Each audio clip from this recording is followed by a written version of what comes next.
Today, we will be discussing the phenomenon of transhumanism. The trend of transhumanism is gaining popularity across the world, first and foremost in the West, where it originated. Its symbol is a circle with the letter H for human and the plus sign, H+. The supporters of this trend enthusiastically accept all modern technology and take the idea of progress to its logical conclusion. In their opinion, the enhancement of the technology is leading humanity to a state in which more perfect beings can be artificially created out of the human species. This is to be achieved by refining all parts of the human body by means of replacing them with artificial attachments that are indistinguishable from body parts and the internal organs. Modernity, while still accepting other aspects of modernity, is meaningless. Transhumanism is the inevitable tomorrow if we agree with what our today is. If we want to change our fate, we must go back in time and understand where we committed the fatal mistake. But if you're going to interfere with me becoming God, you're going to have big trouble, and we'll have warfare. The only way you can prevent me in this 50 year is to kill me. If you kill me, I'll kill you. Oscar, the first human modular prototype that is able to live in various setups. Connect the brain to the heart module to activate the blood circulation. Now, the lung is going to start breathing. You can see both organs are now collaborating.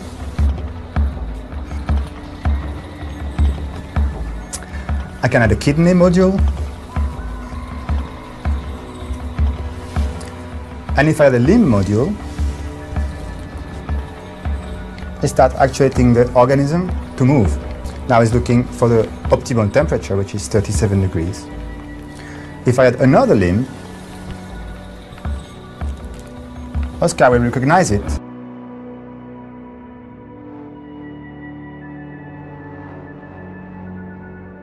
And whereas thou sawest iron mixed with miry clay, they shall mingle themselves with the seed of men, but they shall not cleave one to another. When man merges with machine, when iron and clay will merge with the seed of men. These words are thousands of years old. They're from the Bible. What is the mark of the beast? What is the beast system? Most people today recognize the mark of the beast as the barcode, as the RFID microchip, as the Google Chrome logo.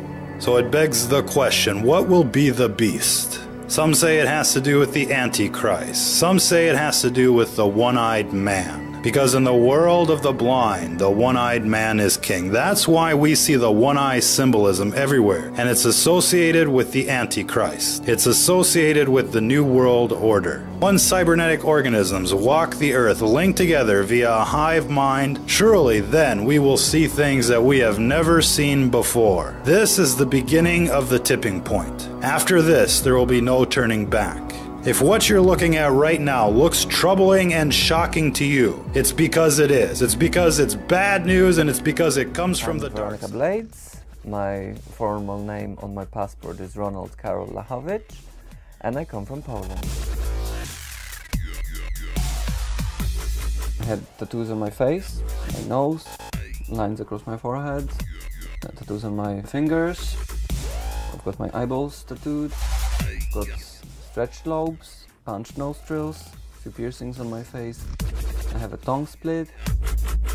Then I have scarifications, 3 lines under each breast, magnetic implant in my finger, forearm implants, and I believe that's it, pretty much. So it's not that much. When I exactly decided that I will start piercings was when I watched a Disney movie, and there was a a bodyguard with a tongue piercing, and I looked at it and I was like, well, it looks cool, you know? And I think I was 16 back then. And I've realized that, hey, that's it, you know, I really like it, I love it. So we did a bridge piercing first and a few piercings on my lips. My first tongue experience was with pliers from one side. I was holding it from the other one, and I was just cutting it.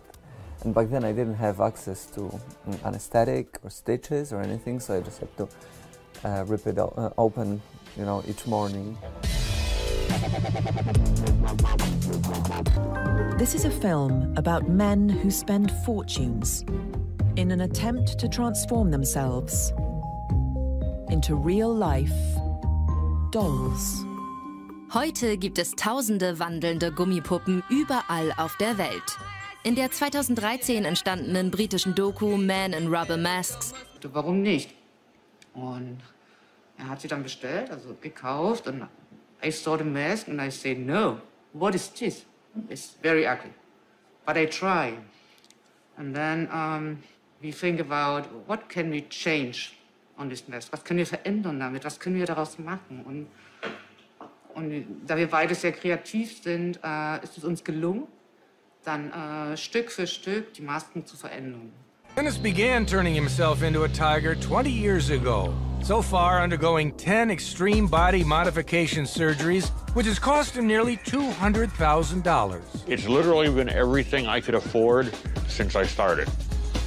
While I was still in the Navy, I started the tattooing. We started off with the eyebrow implants and the bridge implant here, the reshaping of my ears to give them a more cat-like appearance, cleft my lip, relocated my septum to change the profile of my nose. My name is Eva Tiamat Baphomet Medusa, also known as the Dragon Lady.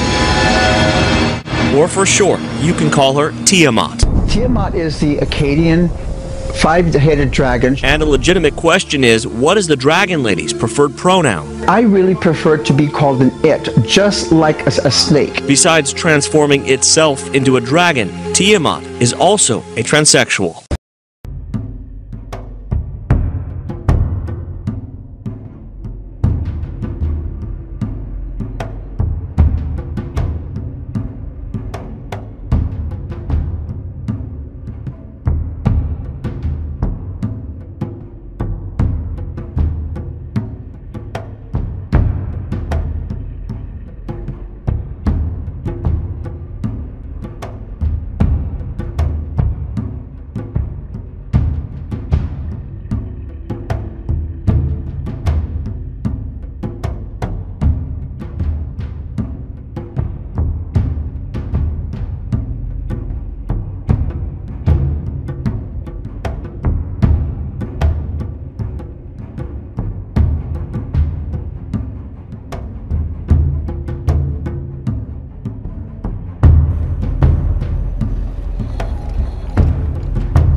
Robots learning not just how to express human emotions, but develop relationships with people. What may sound like the plot of a sci-fi movie is right now in the works at UCSD with Diego San. The technology works similar to the one already in use in social media websites to recognize your friends' faces. For example, if Diego San detects a smiling face, it can smile back.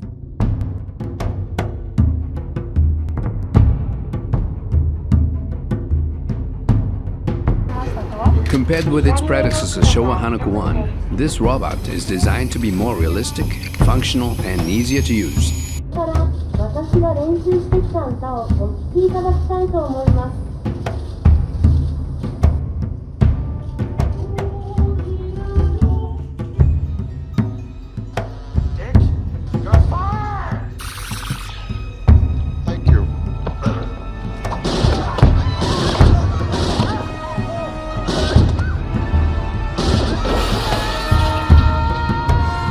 Table tennis partner, Ms. Aiko Chihira, communicates by speaking and in Japanese Sign Language. She has 43 motors, giving her a lifelike design.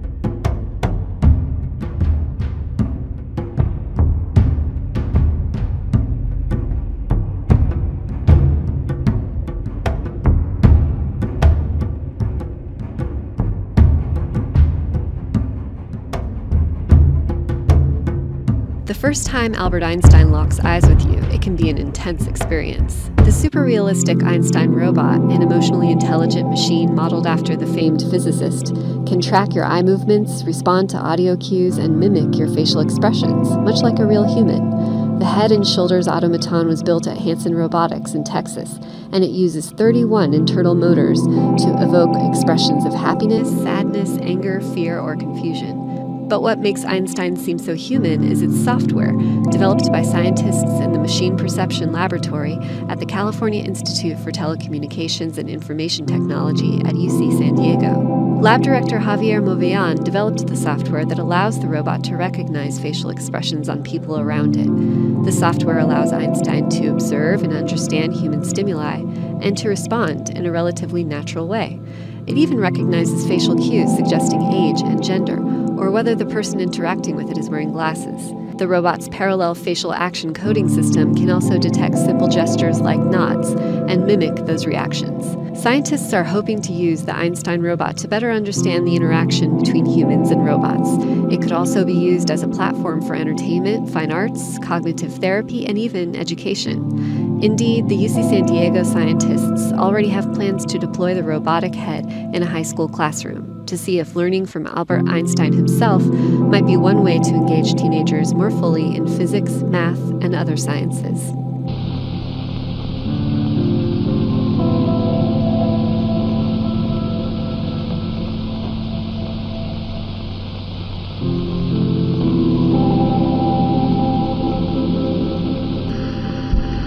The artificial blood circulation ensures the metabolism necessary for the life of the head.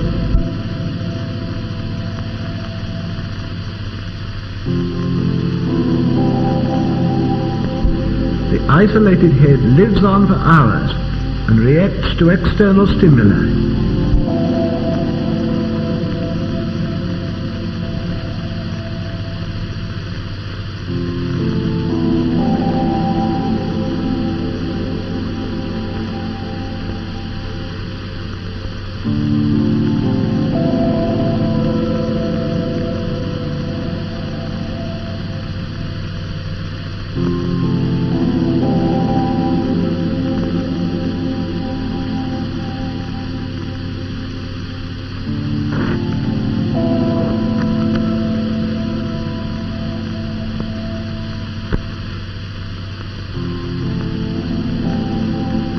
The isolated head even reacts to light and to sound.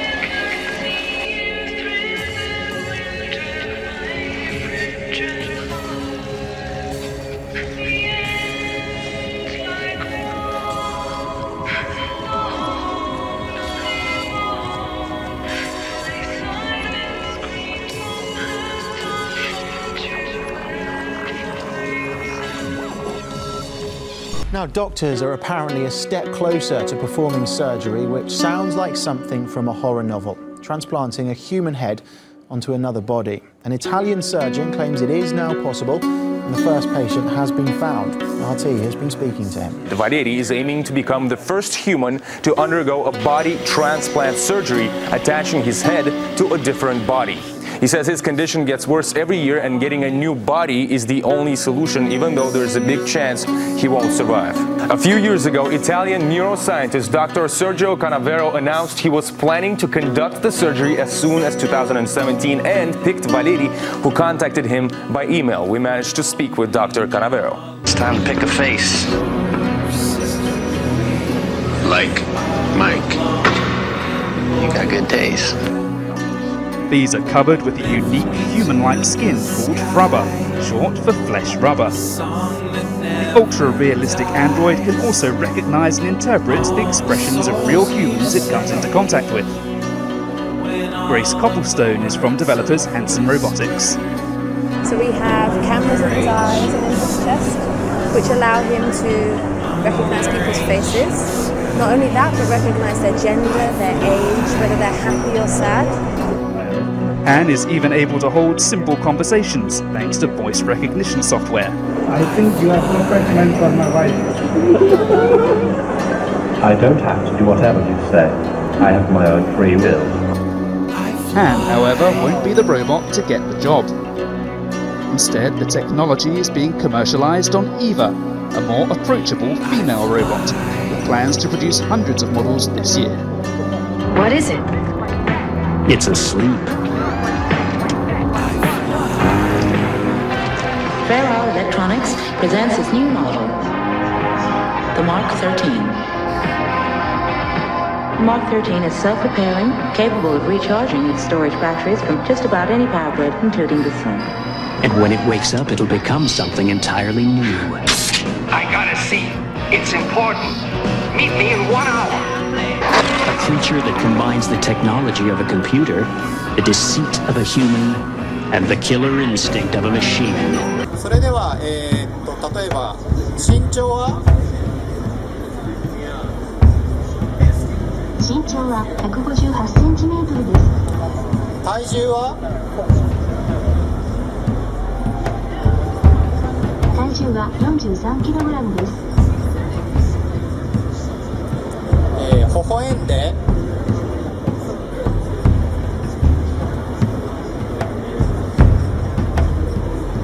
ちょっと微笑みは結構微妙なんですけども、じゃあ怒って。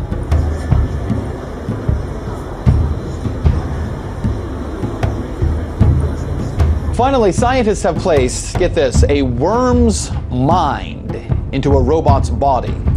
Beneath the skin of a simple worm with transparent skin are 302 neurons. Scientists mapped those neurons, and the nervous system has been transplanted into the body of a Lego Mindstorms EV3 robot. You see it there. Most fascinating here, what scientists have found is that rather than just random crazy movements by the robot, that robot actually responded to its environment in the same manner as the biological worm. This, for example, is no special effect. It's a lab-grown lung, no clone attached. I absolutely see a day where you'll walk into a manufacturing facility somewhere and there will be jars of kidneys, and jars of livers, and jars of lungs, whatever it is you need. Dr. Steve Badalak is Deputy Director of the McGowan Institute for Regenerative Medicine at the University of Pittsburgh, where they are in the vanguard of a fast-moving field called tissue engineering. The goal? Grow tissue, or even whole organs, to repair damaged or diseased human bodies. Here they are using pig bladders to help grow human muscle. That's right, pig bladders. Turns out they're a good source of a fundamental biological building block known as the extracellular matrix. Hi, I'm Nigel. I lost part of my arm in an accident at work a few years ago. Since then I've been fortunate enough to be given one of these to trial. This is the B-Bionic V3. It's a prosthetic hand. This is the B-Bionic V3. This is key grip. This allows you to hold credit cards, bank cards, car keys, etc, etc. Now move to a point. Pretty self-explanatory. This one will allow me to type the keyboards. We then move the thumb to this position and we can get tripod grip. So pick and put small things up. We can then change the grip again. This is power grip, this is for heavy things, this is for shaking hands, this is for being human. And we have this grip here. This is one that scares children and upsets my wife. Rotate the hand here. This is trigger grip, but it can be adapted if you so wish, if you've got the guts. Having a relaxed grip, this is so that when you walk down the street it just looks like a normal hand. You can close it a bit further if you want to. And then we have a mouse grip. hold a mouse, single click, double click. And they're developing this now so that you'll be able to soon be able to drag and drop.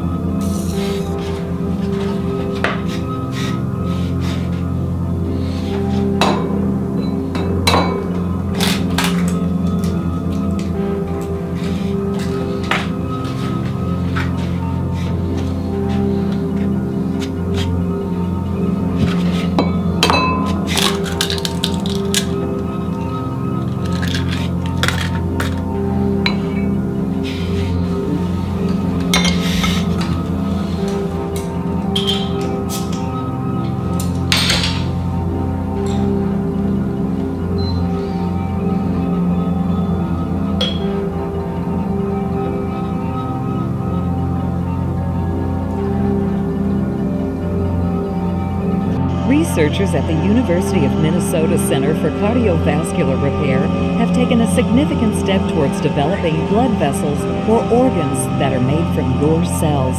In theory, those organs could be transplanted into your body. It opens the notion that we can make any organ. At first we focused on the heart, but our hope is that if you need it, we can make it. Dr. Taylor's lab developed a process called whole organ decellularization, the process of removing all the cells from an organ, leaving only the extracellular matrix. You can think of it as a bare wooden frame for a house. The process starts by removing a heart from an animal cadaver, in this case, a rat. A catheter is inserted into the organ, and a solution slowly drains cells from the heart. Over the course of several hours, the solution removes everything but the extracellular matrix. After the heart is completely drained, it is ready to be reseeded with a fresh crop of cells. At this point, we inject the scaffold with cells, your cells. We leave it in the lab for about a week, and after that, the cells actually begin to contract, and the heart starts to pump. In theory, the decellularized organ, now with cells, is on the way to becoming a new heart. That's where really transhumanism is really the gateway to post-humanism, when we will basically be totally controlled by technology, and particularly computerization. In the case of Ray Kurzweil, in one of his videos, that we can become God. If we can control death, we're God.